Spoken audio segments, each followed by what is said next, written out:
Welcome student, সাহান মন্ডল মহাশয় 990 চ্যানেলে আমি তোমাদের শান্তনু স্যার।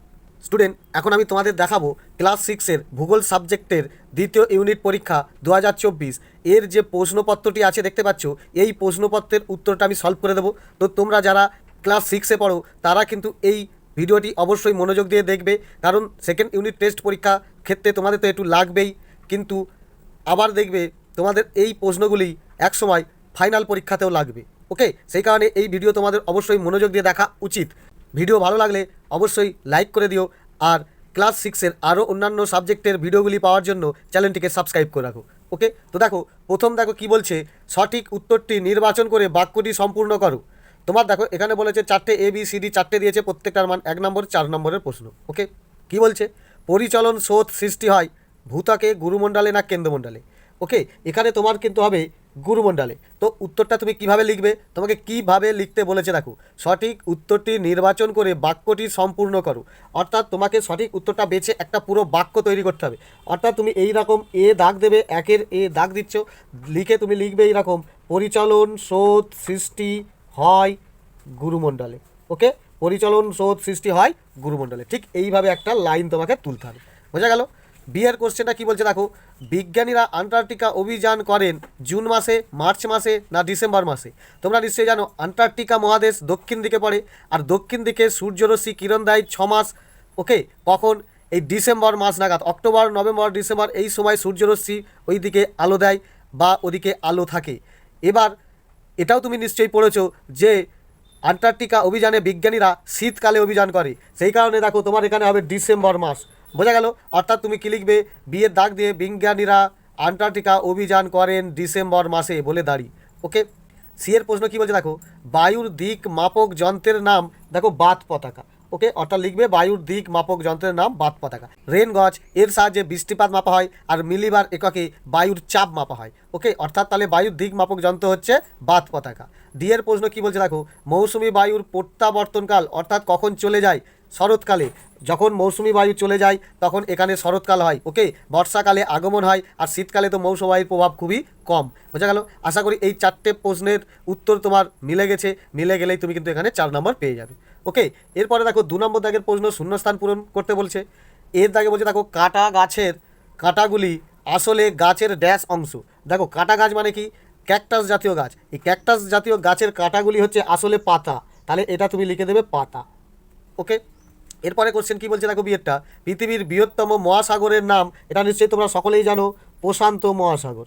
ওকে, প্রশান্ত মহাসাগর, ক্লিয়ার? তারপরে এখানে কি বলছে দেখো, সিয়েরটা, ড্যাশ সালে বন্যপ্রাণী সংরক্ষণ আইন চালু হয়। এটা কত সালে দেখো, 1972 সালে বন্যপ্রাণী সংরক্ষণ আইন চালু হয়। ওকে, ডি এর প্রশ্ন বলছে দেখো, জ্বর মাপা হয় থার্মোমিটারের ড্যাশ স্কেলের তাপমাত্রা অনুসারে। নিশ্চয়ই তোমরা জানো যে থার্মোমিটারের দুটি স্কেল, একটি হচ্ছে ফারেনহাইট স্কেল, আরেকটি সেলসিয়াস স্কেল। সেলসিয়াস স্কেলে উষ্ণতা মাপা হয়, কিন্তু জ্বর মাপতে গেলে যে ডাক্তারি থার্মোমিটার ব্যবহার করে সেটা ফারেনহাইট স্কেলের। ওকে, তাহলে এটা লিখবে যে ফারেনহাইট, ঠিক আছে?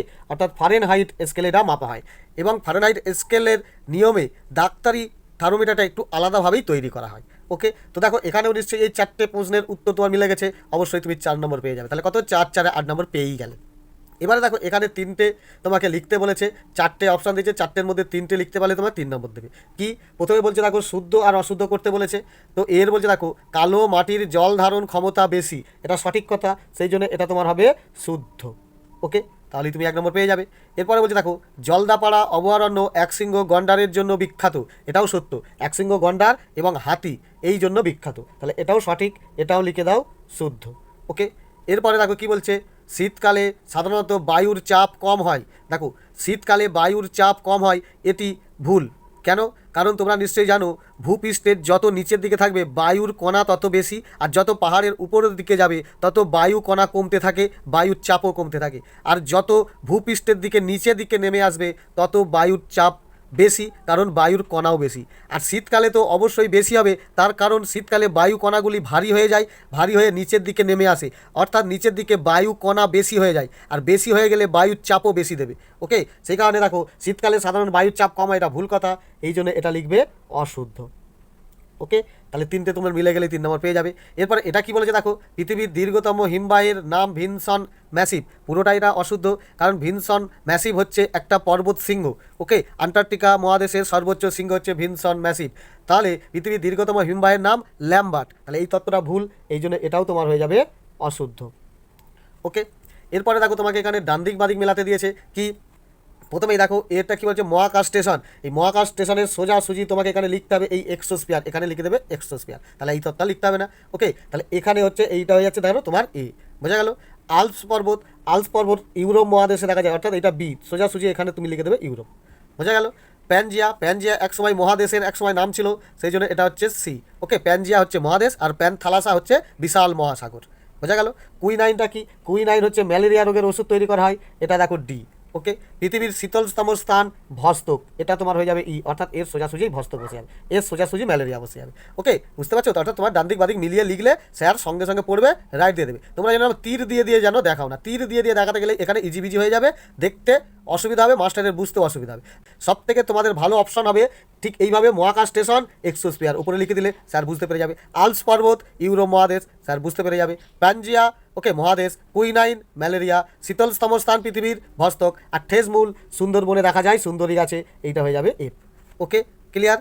পরের প্রশ্নটি দেখো, 5-এর প্রশ্নটি কী দিয়েছে দেখো, সংক্ষিপ্ত উত্তর দাও, 4টি লিখতে বলেছে, 2 নম্বর করে, 4 2 8 পাবে। কটা দিয়েছে দেখো, 1 2 3 4 5 6, 6টার মধ্যে তোমার 4টি লিখতে হবে। কী বলেছে দেখো, প্রথমে ভূত্বক কী উপাদান নিয়ে গঠিত, এটি তুমি তোমার বইয়ের 33 নম্বর পাতায় পেয়ে যাবে। ওকে, তো দেখো ঠিক এই তত্ত্বটা আশা করি তুমি তুলে দিয়েছো, ভূত্বক কাকে বলে, আর ভূত্বক অর্থাৎ শিলামণ্ডল কী নিয়ে গঠিত দেখো, শিলা আর মাটি নিয়ে তৈরি।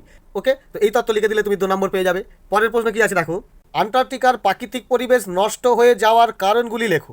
এই প্রশ্নটা দেখো তুমি তোমার বইয়ের 42 নম্বর পাতায় পাবে। দেখো এই যে আন্টার্কটিকার পরিবেশ, দেখো এই যে দেখতে পাচ্ছ আন্টার্কটিকার প্রাকৃতিক ভারসাম্য নষ্ট হচ্ছে, এটা কি কারণে দেখো, বিশ্ব উষ্ণায়ন, ওজোন স্তরের ক্ষয়, বায়ু দূষণ। ওকে, তাহলে এখান থেকে এখানে পুরোটা লিখতে পারলে তো অবশ্যই ভালো হবে। তাছাড়া যদি তুমি খুব সহজে লেখো তাও হবে, যে আন্টার্কটিকা মহাদেশের প্রাকৃতিক ভারসাম্য নষ্ট হয়ে যাওয়ার কারণ হলো বিশ্ব উষ্ণায়ন, ওজোন স্তরের ক্ষয়, বায়ু দূষণ। ওকে, পরের কোশ্চেনটা দেখো, নিম্নে কলকাতা স্টেশনের প্রতিটি মাসের উষ্ণতা তথ্য থেকে বার্ষিক গড় উষ্ণতা নির্ণয় করো।